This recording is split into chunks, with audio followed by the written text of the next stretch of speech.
the cost of self-reliance. Okay. And I know a lot of us kind of understand that aspect of, like we said, nobody's coming to save you. Yeah. And honestly, you just gotta have those conversations with yourself.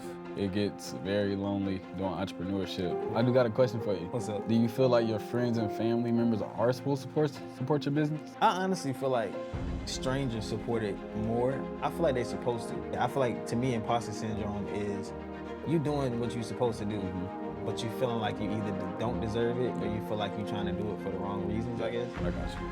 It's like some months are scarier than others. Yeah. Some months you might do 10, 15 plus, and then sometimes your client might say, hey, like, I need to take a break.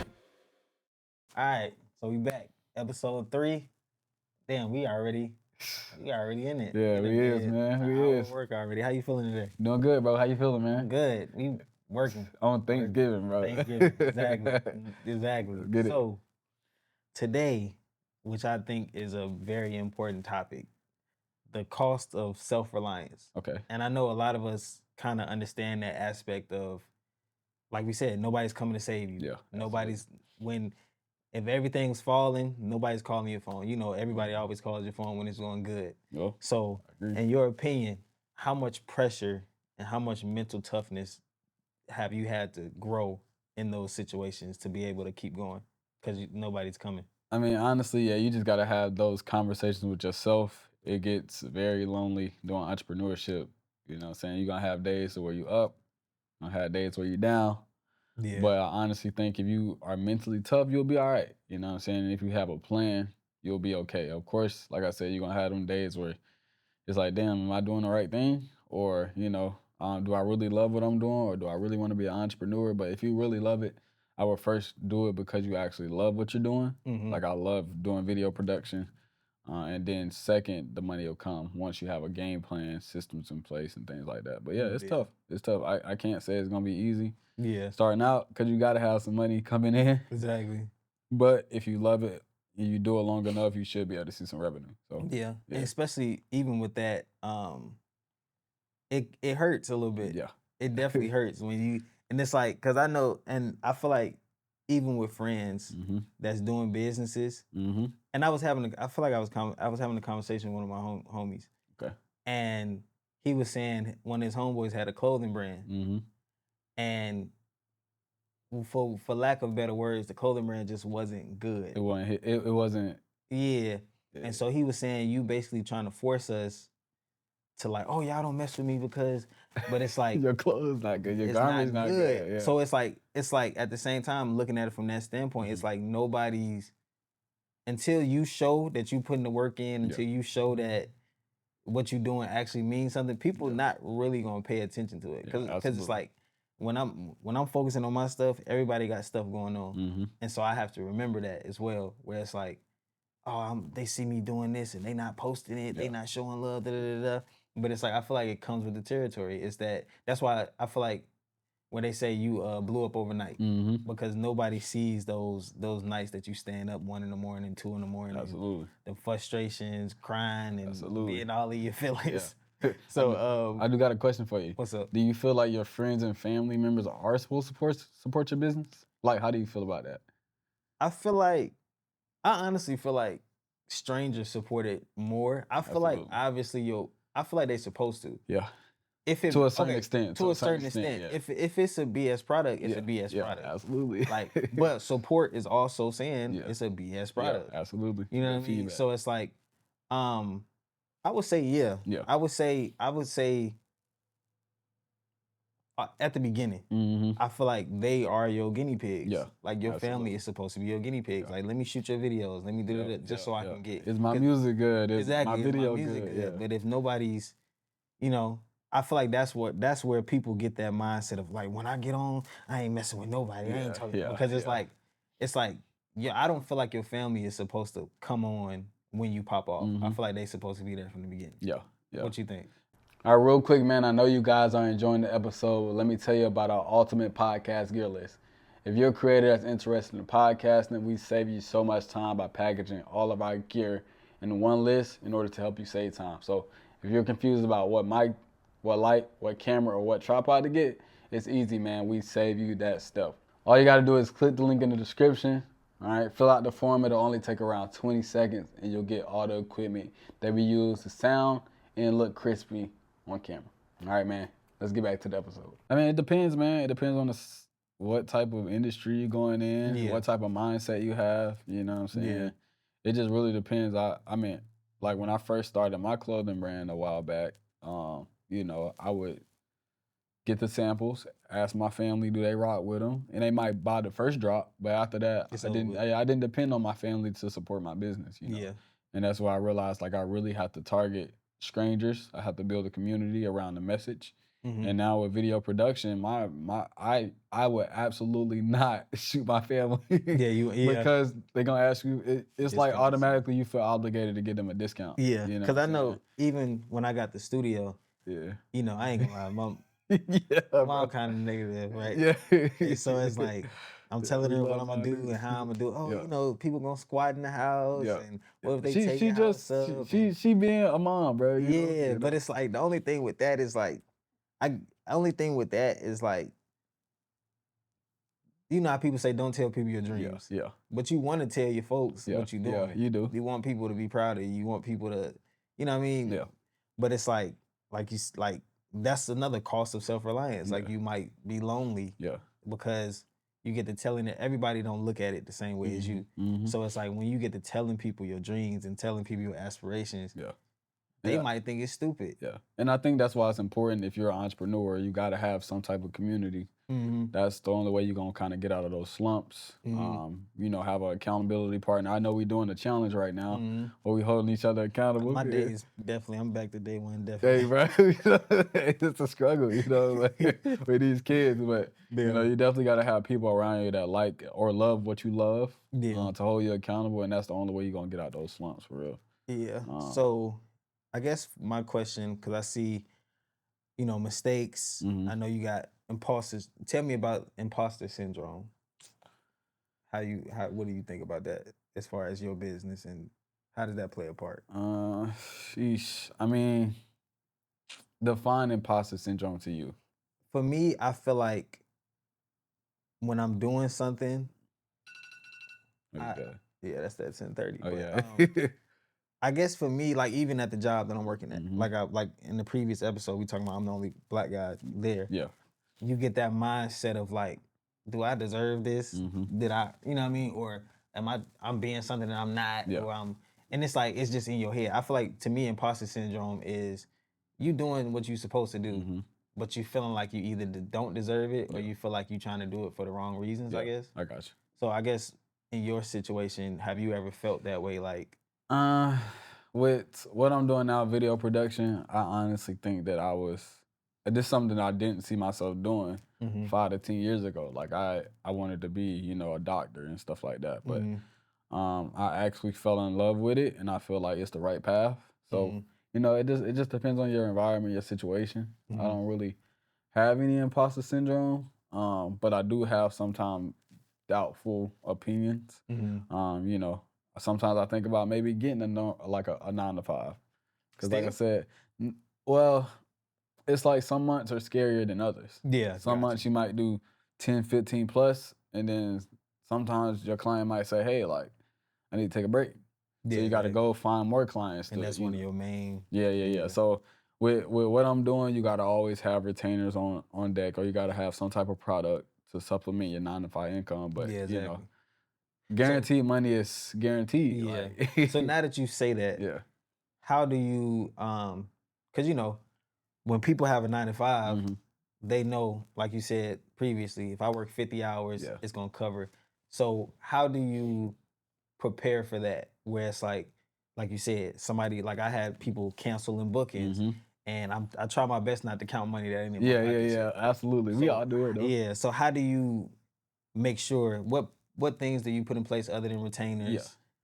Yeah. If all else fails, like how do you feel like you ride that wave of, or go through the storm of that? Yeah. So I treat every month like it's all a numbers game. If I look at my calendar for the month and I say, ooh, bookings look a little slim, you know, I'll reach out to older clients, see if they need some content. But most importantly, I set like my calendar, my schedule, everything around retainer clients. Mm-hmm. And then outside of those retainer clients, I like to work with other video agencies, and I just help them with whatever they need. Hey, if you need a shooter, I got Mm-hmm. you. Or I partner with companies where you know it's not gonna go out of business, like a Yeah, church. exactly. Yeah. Church always needs a media person. It needs Mm-hmm. people to do cameras and stuff like that. So you got to figure out what type of retainers really need media. You work with those people, and then on my calendar during the month, I try to plug in other bookings while Mm-hmm. working with other production companies. Like for example, I work with this guy. He only needs me to shoot the event. Mm-hmm. I don't have to worry about editing. So as soon as I get done recording, I get paid. That's Yeah. great for me because when I'm done, I get to go home, spend time with my family, and Mm-hmm. I get paid, and I don't got to worry about the post production stuff. Exactly. Sending it to editors, dealing with clients. So I think it's good to partner with other people if Mm-hmm. you get down bad on some cash. But sometimes months be slow. You got to Yeah. stay inside and just try to hit the numbers. It's all a numbers game. So Yeah. And I think for me, I like I feel like we're in a good yeah, generation because it's like I want like with this is like a physical, like the studio is like a physical, somebody has to book it. mm-hmm. And so my idea and my mindset is like even with this podcast, Yeah, even though it's not generating at the moment, yeah, it's like I want some other revenues that's like I don't necessarily have to have nobody book it. yeah, Cause yeah. we kind of in the business of service and Mm-hmm. it's like Mm-hmm. if it gets to a point where nobody needs us, you kind of yeah, X'd out. yeah. So where do you find that other source? Whether it's like we talked about the personal branding Mm-hmm. stuff, ebooks, even Yeah, though that's still service, I yeah, feel like that's more quick. They on their phone, yeah. buy it right quick. So that's what I'm working Okay, on yeah. mine. And same, I'm kind of pivoting too more into the education space or Mm-hmm. more even like the brand deals, things to get. I mean, of course, you're gonna trade your time for everything, Mm-hmm. but I think doing more of the digital products where you make it one time only, or building a community where you're doing education, Mm-hmm. those kind of ways to not depend on other people, Mm-hmm. but still get paid and stay afloat. So. Yeah. Yeah, it's a lot of different ways to make money, but you know what I'm saying? I'm a type of person, I want to do it the right way. I don't just want to do stuff for money grab. Like, if Mm-hmm. it's going to be a good product, it's going to be a good product that solves problems. Mm-hmm. And, genuinely, Yeah. I like to So do it. even um going back to I guess the self-reliance, Yep. I guess take me through some of the more mental because I know we touched on it a little bit, Yeah. but some of the more mental and emotional toll, like some of those stories of like, Man, I think it depends, bro. I mean, a lot of my stress goes automatically to my wife. You know what I'm saying? Like, I communicate with her on a lot of stuff. So, like, I feel bad for people who don't have a wife or a partner that they can mm-hmm. talk to or a parent or whoever. Like, but I talk to my wife about a lot of my business deals, good or bad, Mm-hmm. the wins and the losses. And she's just the person to get me through the slumps when we had those, terrible months. Now, it's like, cool. Like, we have good months, but when I first started, it was like, hey, babe, like Couple bad months. I Yeah. trust you. I trust the vision, Yeah. but just make sure you take care of your household, take care of your responsibilities. So like Mm-hmm. I've always been a person that, hey, if I gotta cut on the Lyft app or do Amazon Flex, Yeah, exactly. I'll do that, yeah, to make sure my responsibilities are taken care of. But Yeah. I just always had that feeling of I don't ever want to go back to warehousing Yeah. or you know I don't want to feel shackled up in a job. And it Yeah. depends. Certain jobs are different. You might love where you at, but Yeah. where I was at, See, nah. mine, yeah, the job that I got now, Yeah. I'll be at home most of the Oh, time. okay. So it's And cool. it's Yeah. yeah, like I do meetings and stuff Hmm. like that, and then that's when I gotta hit the road and Gotcha. stuff like that. So Yeah. it's not it's more entrepreneur Okay. Cool. Cool. in a Cool. way. Mine was physical. Yeah. Like on a forklift, you moving refrigerators and boxes all around the warehouse. Yeah. It's mandatory overtime. Like Yeah. it's See, yeah, mandatory. It's crazy. 2021, when I was 2021, Yeah. that's all I was doing was Walmart. And it's crazy we talk about imposter Yeah. syndrome. That's when I felt like an imposter. Yeah. Even Yeah. with this job, like I like my job, it Okay. pays good, Yeah. but I still feel like I'm supposed to be in this space or Yeah. I'm supposed to be doing something else. So it's like I do get like I feel like the motivation to do it, Mm-hmm. I'm just mentally knowing I'm supposed to do it, Yeah. but I don't feel like I'm supposed to be there either. Yeah. Like I Yeah. feel like I'm supposed to be in a different. I guess that's the aspect of like fulfillment, Mm-hmm. feeling fulfilled in what you Mm-hmm. do. And I feel more fulfilled when we do stuff like this, or I'm doing the studio, Yeah. or UGC content, shooting content, I feel more fulfilled doing that type of stuff. Yeah, that's dope. And I think it's good, bro. You just got to continue to, like have a game plan to hit those metrics, and I think you'll be good, bro. Yeah. That's it.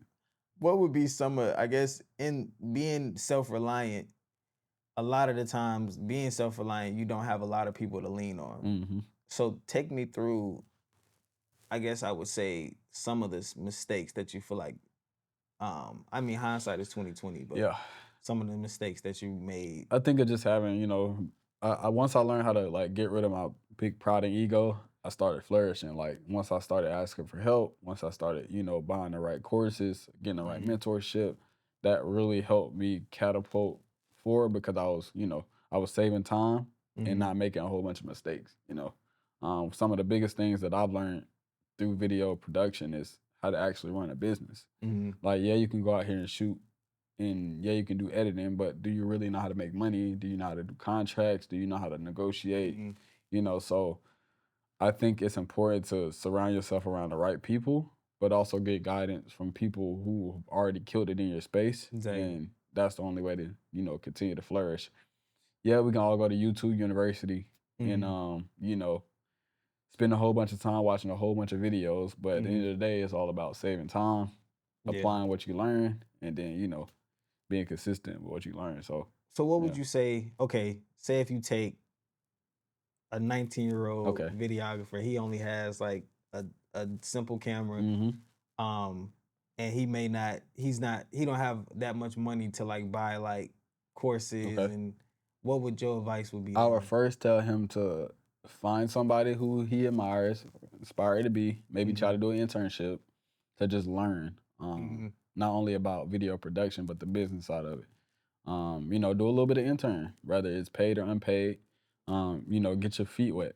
And once you feel like you could spread your wings, then start to try to build clientele, and from there you should be straight. And then once you get big enough to actually grow a team, then work on delegating the tasks that you don't have time to do. And from there you just figure out how to actually build a company. But yeah, when I started out, I did everything for free. Like I did internships. When I was 19, I was pulling up to events to try to get, just the portfolio built. So you got to do that. You got to put in the work, or, like collaborate with the right people to get you in the right circles. Yeah. What about you? What would you tell like a 19-year-old version of yourself who wanted to maybe get into event spaces? I would say start with a better structure. Okay. Yep. Like everything is not impromptu in the moment. Cause it's like, I've been doing this for 2 years now. Okay. And I would say, okay, 2 years, boom. How many posts do you have from all your clients that you can post on your social media? Like that. I don't have that many. Okay. How much can you track how much you made? Other than, of course, I go to Peerspace and count it up, but how much of that have you collected? Okay, yeah. Okay. In total, you've probably had 115 bookings. How many of those emails that you got, how many people can you reach out to right now that booked from the first year that I can reach out to and send a deal to when I create my new website? I don't have none of that. Yeah. And so it's like, I would say, kind of like how we do it, like we create your structure first, and then start reaching out to collect and have your systems. Yeah. Because I started off just impromptu, it's gonna work. Yeah. And it's like I could probably be at 200 bookings if I created deals per this or holiday or something like that, where I can reach back out to those people. But I don't have any of their contacts. I don't have any like email blasting, retargeting, and or I might run an ad. And we was just talking about it, being extra thirsty after the third day and it's not being booked, having the patience to let it, you know what I mean? Let it run, and then it's like, because I know once you stop it and start it, it kind of starts the process back over. That cycle again. Yeah, so having the patience, I feel like I studied a lot, but actually like having the patience to let the studying do what it's supposed to do. Like I said, like going to the ads or, because there's, like I got maybe 20 posts on the Instagram, but I have celebrities that I know that's been here. Yeah, and I would use that. Yeah, it's social like, proof. Do I have the? I never created a reach out method to get the content. So I think I would tell somebody that, like, going back, make sure that you collect connections, even if it's something as simple as, oh, the booking ends at 2 o'clock. Mhm. Make sure you here at 2 o'clock Yeah. and shake hands and say, hey, even though I was working, Yeah, yeah, but I like got you. if you can, come here, be here when they get here, come back when they leave. Mhm. And even if it takes 15 minutes, you might have a conversation and they have the same interest and y'all create a conversation. Then Yeah. it's like, hey, when you get done, you mind sending me that footage Mhm. or what's your Mhm. email or take my business card or, you know what I mean? Yeah, Stuff like that. That's what I would tell somebody that's trying to get into this space. I got you. Yeah, and that's dope, Yeah. bro. That's real good advice, and that's what I had to learn too, bro. Sometimes you just have to like sit back, listen, Hmm. observe, and then implement what you learn throughout the process. Yeah. Like I didn't know about a CRM. I didn't know about like business funding. I didn't know about a lot of this stuff until I got into the rooms and people were teaching me that Hmm. already made millions of dollars doing what I wanted to do. So, Hmm. like my mentor be telling me all the time, Zell, like the only problem that you really have is that you're not asking for the money. Yeah. Like you expecting people to come to you and book you, but if you really want 30,000, 40,000, 50,000 plus a month, you have to go ask for the money. You have to do the Yeah. marketing. You have to promote yourself. It's like, Hmm. cool. I can't say it didn't work if I didn't do my part of even marketing or Yeah, asking for the exactly. money. Yeah. If I did and it's not working, cool. We can make pivots and figure And out. then figure it out. Yeah, but And I think even with that, like you yeah. saying, um, when you leaving stuff on the table Hmm. and you leaving stuff on the table, like you get to the point where it's like I've had like I told you, I was finna go to sleep Yeah. at maybe 10, 11, and it's like he's still over there draining the water out. Yeah. Let me stay up a little bit longer because even though I might if I'm on the internet or doing my research or studying, Mhm. if I go to sleep now, I might have missed out on, oh, I could have learned that last night. I could have Yeah. got this done. I could have got that done. Yeah. So it's like even with like you said, the self-reliance, it's like once you go to sleep, unless you got some automation stuff going, it's your work You hours still stop. working. There's Yeah. nobody on the computer somewhere else that's picking it up and you wake Absolutely. up and they give you your laptop back. So Absolutely. it's like building a system and Hmm. putting yourself in a space where you can have something working 24 hours a Yep. day Absolutely. and B, like if you're not tired, work. Yeah. You Yeah. know what I Yeah. Put mean? in the If work. Yeah. still you need your rest, Hmm. but it's like if you finna go lay in the bed and cake up and Scrolling the scroll on IG. Instagram and watch Yeah. movies, you know what I mean? And that's another thing. We not sponsored by this, but I seen this thing called Brick. Okay. Oh yeah, I seen that. Yeah, it like Yeah, it time block or it like yeah. cancel out the And times then for you. from what I seen, I think you either gotta put it in another room or you Okay. gotta give it to somebody else, Okay. and it'll keep you from being able to get on your phone. I seen And I that. think after maybe a certain amount of weeks, you get used to Yeah. you Yeah. can be trained because it be times I where I'm sitting I down I and I'm use just something like it's called Opal. Where Opal. I like it, but I don't like it because you can just if you undisciplined, you can just literally go back into Instagram. And You it, know what I'm yeah, saying? I wanted to actually really block me from being on the yeah. app. You See, I know. think I think it's called Brick, and I Okay. think it's like if it's not connected to your Bluetooth, Mm-hmm. you can't access it. Okay, that's And I dope. think I was saying give it to somebody Okay. that lives somewhere far you don't feel like Mm. driving, and it's like damn, I ain't got no choice but to Be disciplined and be stick to the disciplined schedule. until Yeah. it becomes a habit. Then it's normal Yeah. to do that. I agree. And so what else? I agree. I think we good, bro. I mean, I think we hit on the topic very well, and Mm, it's a lot of ways to say that you do entrepreneurship alone.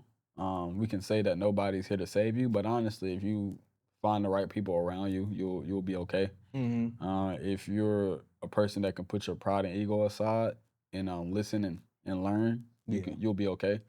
When you first start, it's gonna be lonely, Mm-hmm. but I honestly think if you love it, if you truly love it, you'll be fine. You know, and Yeah. a lot of people they start entrepreneurship because they see people making money, but they don't show you the bad side. You Yeah, know what I'm saying? exactly. Just like Instagram, I think it's a highlight reel. People are not showing you what's going on behind the scenes. Yeah, exactly. It's a portfolio. So you just got to keep chipping away. You got to believe in yourself, have faith. And if you have the right systems, if you have a good product, you got to have a good product Exactly. Yeah. or good service. And if you have the right people around you, I feel like you'll be great. Yeah. And even with that, Yeah. you get some good people around you, but you also it's like, okay, if we working Yeah. and okay, I still feel like nobody coming to save you if you playing around. Yeah. Because if you around people that's trying to do it, you gotta keep up. Yeah, you do. And so it's like I know I keep saying it, but okay, what is he over there working on Sunday? My part needs to be done. Yeah. My part needs to be executed too, and at the same level. And so it's like having that team and actually finding that team that matches your work ethic and matches like y'all don't have to have the same goal, but the same drive to get to the goal. Absolutely. I would say that. Yeah, because I'm like, bro, let me knock out this podcast, and you like, bet, let me knock this out. I'm like, cool, he matching energy. We're going to be good. Exactly. Yeah. You know what I'm saying? Because if I'm doing 80 and you doing 20, it's like, it's not going to last. And then there's a level of like, man, it's... Yeah, right, he not taking it serious. He ain't taking it serious. And I feel like that's, that'd be a lot of people where it's like, I feel like that's what makes it so hard to find a team. Yeah.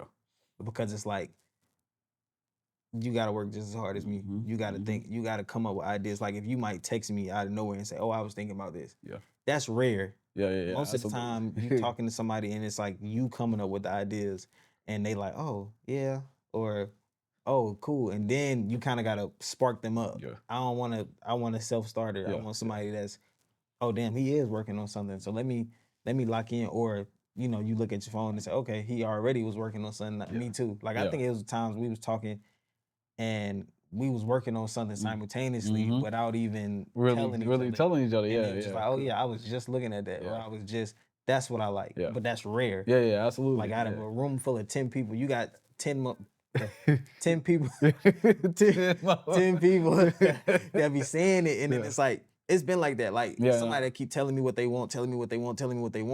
And then I put it to the test and I might buy something for them. Yeah. All right, I believe in you. Here you go. Yeah, but and it's like they one foot in, one foot out. Yeah, and then it's like the minute it don't go right, you done. Yeah. And it's like, damn, I done wasted money on it now.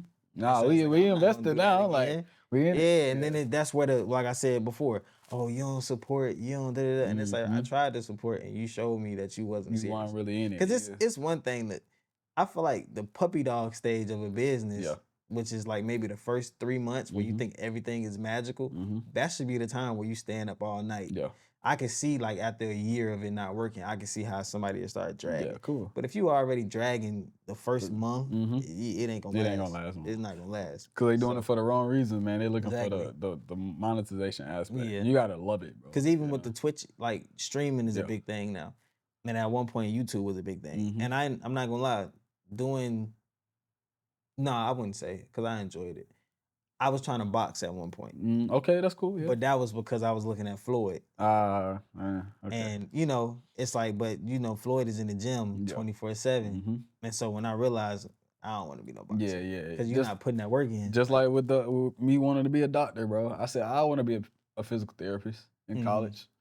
And then I took organic chemistry, and I said, I don't. Yeah, exactly. I don't even like science. Like, yeah. I don't. Like, this is not. Yeah. Like, you know what I'm saying? And it just didn't align. So yeah, and I feel like that's another thing. Like when you constantly keep trying, it'll eventually come to you. But even a lot of the stuff that, like with the videography, we was doing YouTube for a long time. And so the page that we was doing it on, you see it already had 1.7. Yeah, I seen that. I'm like, cool, yeah. We was doing a couple videos and stuff like that. And we was getting maybe 30, 40,000 views. Okay. But we wasn't really enjoying it. It was like, oh, YouTubers make money. You was just trying, But it's like, if I pulled up a video of the quality, it's like, well, that's terrible. But it's like having those moments. And then now, fast forward, it's like, okay, I already know how to edit videos. I already kind of know about thumbnails. I kind of already, so everything that I've done kind of like came back together. And it's like, okay, I'm pulling from everything. I don't know if you've seen that movie Limitless. I feel like I have. Bradley Cooper. Okay, he took that little pill. Like, he was remembering stuff from like 10, 15 years ago and applying it. Sometimes that's how it feels. And I feel like, I guess that would be alignment. Like when you falling into alignment, everything that you ever worked on, you kind of realize, oh, I had to go through that, or I had to meet this person, or I had to work this job to see, you know what I mean? And I think that's a dope space to be in. I feel like that's the space that I'm in now. Yeah, that's good, bro. That's good. So that's Episode Episode 3. 3. Yeah. All right, Yeah. can you tell the people where to find us? You can find us at the Sink or Swim _pod because I somebody think we did Seek and Swim _ podcast. pod. Yeah, Sink and Because Swim listen, podcast. whoever got the Sink or Swim podcast, I know y'all not using Yeah, they not at all. I'm gonna reach out. So change your name so we can just have the Sink or Swim podcast on everything. Yeah, absolutely. YouTube, because I think I looked it up on YouTube and it's like they might got one video from like years ago. No offense. Yeah, like I mean, you know. But please, it worked on TikTok. Okay, cool. Yeah. But Instagram is sinkorswim.podcast. Yeah. Sinkorswim.podcast. TikTok is the Sink or Swim podcast. YouTube is SOS Pod. Yo. If you like this space, it's The Alexander Studios. And if you like the quality of the video, Legendary Zell. Yeah, that's it. So that's it. Episode 3. Hey, let's get it, y'all. Put up for us.